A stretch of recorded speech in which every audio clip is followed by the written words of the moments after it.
be born would be born to serve the state. That would be their sole function. That's if they had a job for you to fulfill or a need for you.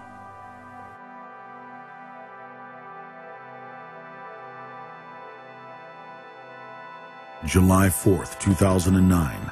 Across the United States, citizens gathered to celebrate the Republic's founding 233 years before.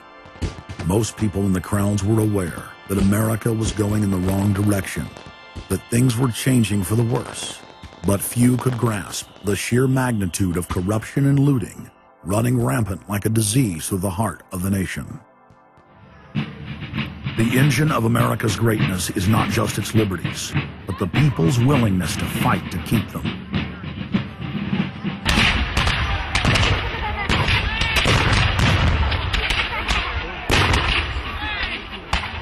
Hundreds of other nations have had much larger populations and greater resources, but have never produced 1/10 of the wealth, science, and art that the United States has. Why?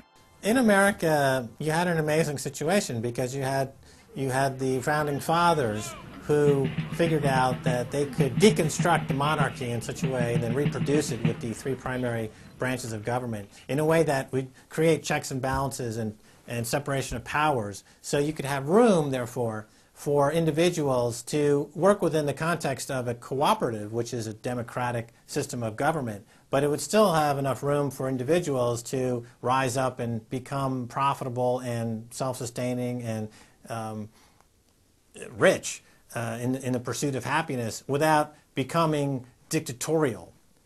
But unfortunately, over the years, since all of those separation of powers have been cut away, and all of the beautiful design by the founding fathers has been co-opted by one corporate entity, one corporate communist entity, you don't have that anymore. So what we have, we're back to where we were before the revolution. You have one monolithic state. For the first 100 years or so of the United States, after the 1700s, when we freed ourselves from British rule, no corporation was given a charter in the United States unless it served the public good. It had to prove that. And then its charter only lasted for 10 years, or sometimes as long as the project to build a bridge or canal or something lasted. But it had to be up for review, and it could only get charters if it was shown that it was serving the public interest.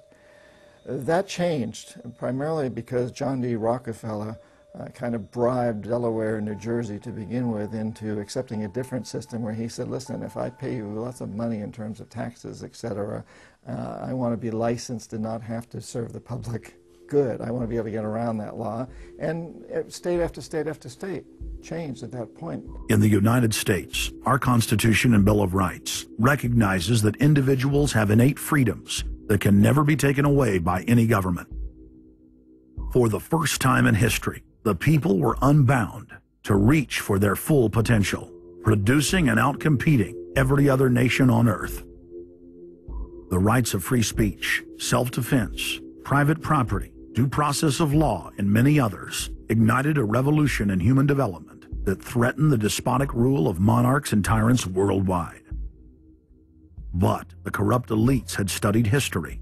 They knew that great civilizations could only fall from within. And they know from previous experience and history that civilizations come and go and dwindle. They know the reasons why they come and go. Isn't the only hope for the planet that the industrialized civilizations collapse? Isn't it our responsibility to bring that about? Morty Strong, founder of the UN Environment Program, from his opening speech, Rio Earth Summit, 1992. Morty Strong is the man who said that they would never allow another country to rise up as powerful as America. It will never be allowed to happen again.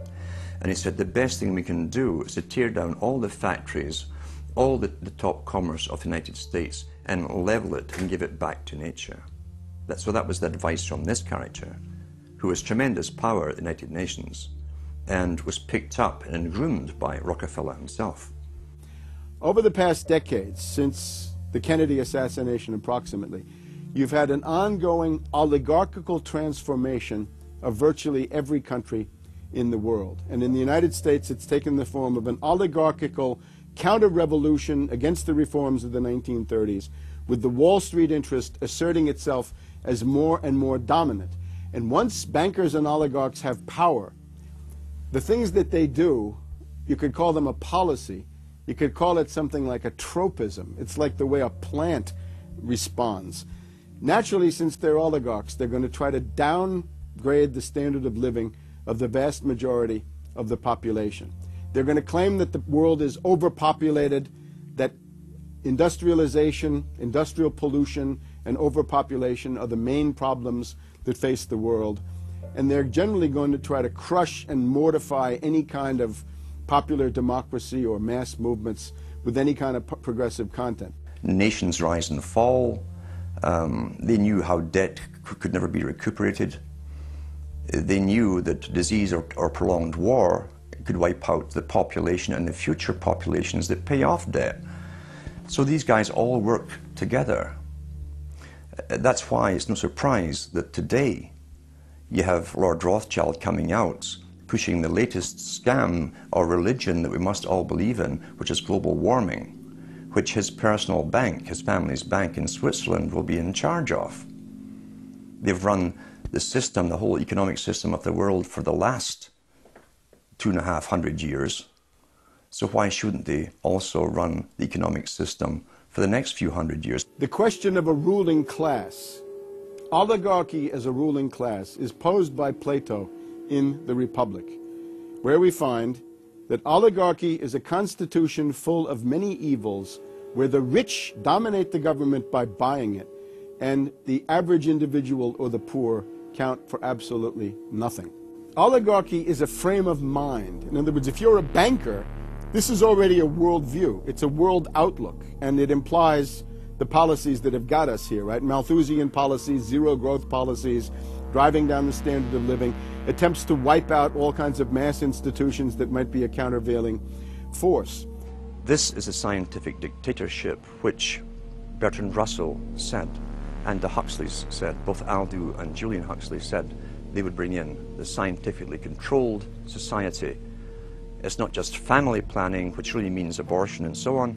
It's global planning, which is literally sterilization and abortion worldwide for the ideal reduced society, and not just across the board, through genetics, through the Genome Project, through the constant IQ testing. Globalization has economically destroyed the world.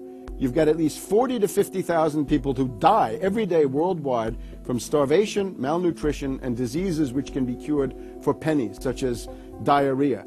And if you ask one of these Malthusian oligarchs, don't you think that something should be done to raise the standard of living in Africa or South Asia? They'll say, no, we can't do that. That would wound the planet. That would oppress Mother Earth. So that's oligarchy. Class consciousness in this sense is absolutely essential. If you think that bankers are the same as you, you're wrong. F. Scott Fitzgerald once told Hemingway, you know, the rich are different from us. And Hemingway said, yeah, they have more money. And F. Scott Fitzgerald replied, no, it's something much deeper. It's a whole different world.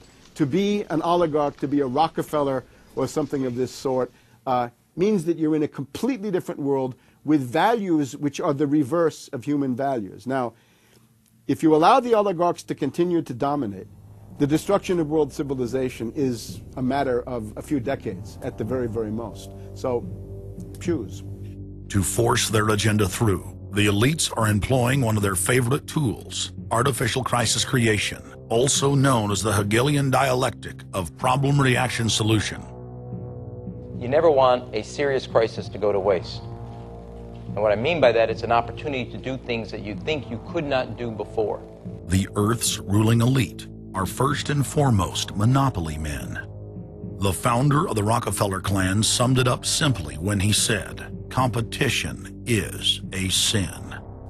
Rockefeller himself said that competition was a sin.